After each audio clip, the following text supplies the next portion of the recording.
পণ্ডিত হয়ে গেছি মনে হয়। আমাদের দিকে আরো 4টা চোখ তাকিয়ে আছে, যে ঠান্ডা পানি। হ্যালো এভরিওয়ান, আসসালামু আলাইকুম।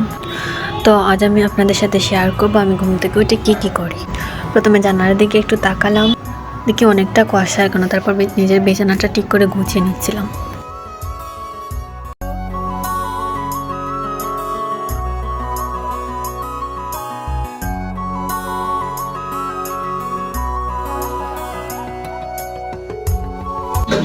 যে ঠান্ডা পানি,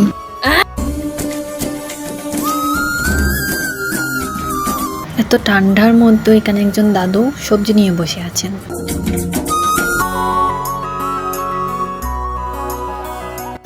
সবার ঘরের দরজা দিকে তাকাচ্ছিলাম, সবাই ঘুমাইতেছে, আমি একাই পণ্ডিত হয়ে গেছি মনে হয়। তো আমি চাটা বানিয়ে ফেললাম। চা বানিয়ে ভাবতেছিলাম যে রান্না করার জন্য কি করবো, কি রান্না করবো, এটা ভাবতে ভাবতে তারপর চাটা খাইলাম। তারপর মনে পড়লো যে আম্মু তো বাড়ির থেকে মাংস পাঠাইছিল। তারপর তাড়াতাড়ি করে সব মশলা বেটে নিতেছিলাম, কারণ আমি হোস্টেলে থাকি, তো তাই আমাকে রান্না করতে হয়। কী করবো ভাই, মনের কষ্টের কথা আর কারে কই। ও আরেকটা কথা, আমি ভাই সিলেটি, আপনাদের জন্য শুধু আমি কষ্ট করে এমনি কথা বলতেছি, শুধু আপনাদের জন্য। তো আমি এদিকে সালাদটাও রেডি করে নিলাম, ফ্রিজ থেকে পাখিটাও ভেজে নিয়েছি বের করে। ও মাংস, তারপরই আমার পড়াশোনায় বসলাম।